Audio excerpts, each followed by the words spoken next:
ஒபதியா அதிகாரம் 1. ஒபதியா கண்ட காட்சி.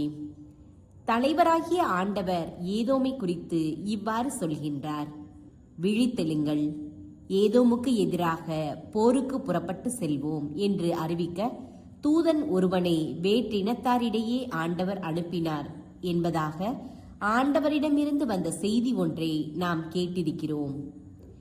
ஏதோம் நாட்டை ஆண்டவர் தண்டிப்பார். நான் உன்னை மக்களினத்தாரிடையே சிறுமைக்குள்ளாக்குவேன், நீ பெரும் நிந்தைக்கு ஆளாக்கப்படுவாய். பாறை இடுக்குகளில் வாழ்பவனே, உயரத்திலே குடியிருப்பை அமைத்திருப்பவனே, என்னை தரை மட்டும் தாழ்த்தக்கூடியவன் யார் என உள்ளத்தில் சொல்லிக் கொள்பவனே, உன் இதயத்தின் இருமாப்பு உன்னை ஏமாற்றிவிட்டது. நீ கழுகை போல் உயர உயர பறந்தாலும், விண்மீன்கள் நடுவில் உன் கூட்டை அமைத்தாலும், அங்கிருந்தும் உன்னை கீழே விழ செய்வேன் என்கிறார் ஆண்டவர்.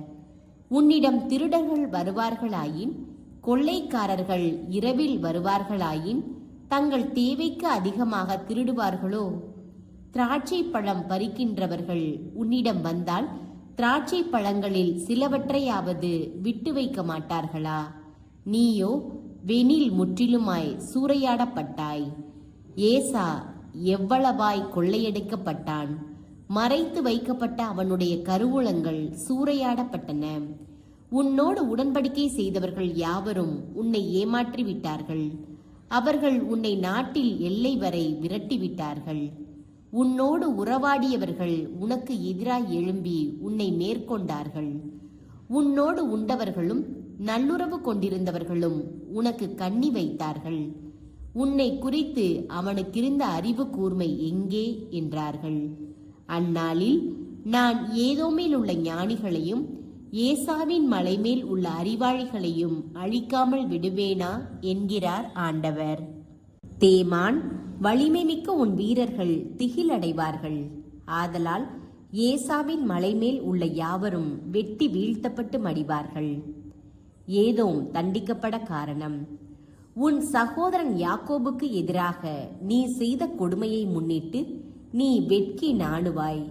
நீ என்றுமே இல்லாது ஒழிந்து போவாய்.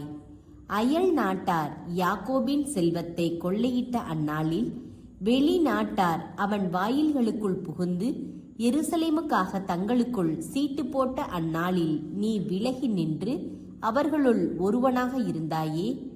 நீ உன் சகோதரனுடைய நாளை கண்டு அவனுடைய வேதனை நாளை கண்டு மகிழ்ச்சி அடையாது இருந்திருக்க வேண்டும்.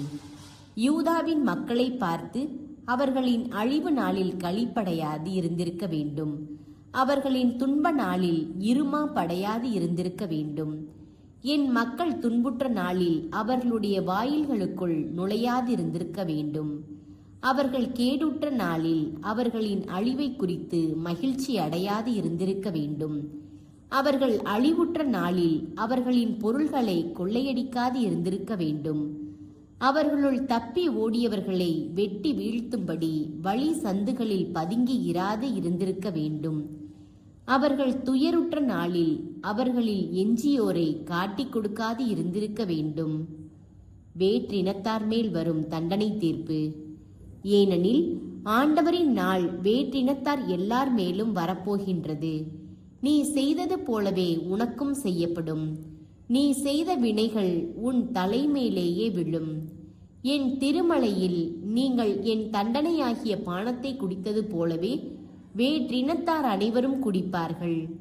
மேலும் குடிப்பார்கள், குடித்து கொண்டே இருப்பார்கள், குடித்து மயங்கி கிடப்பார்கள். இஸ்ரவேலின் வெற்றி. ஆனால் தப்பி பிழைத்தோர் சீயோன் மலையில் இருப்பர். சீயோன் மலையும் தூய்மையாய் இருக்கும். யாக்கோபின் குடும்பத்தார் தங்கள் உரிமை சொத்தை திரும்ப பெறுவர். யாக்கோபின் குடும்பத்தார் நெருப்பாய் இருப்பர். யோசேப்பின் குடும்பத்தார் தீப்பிழம்பாய் இருப்பர்.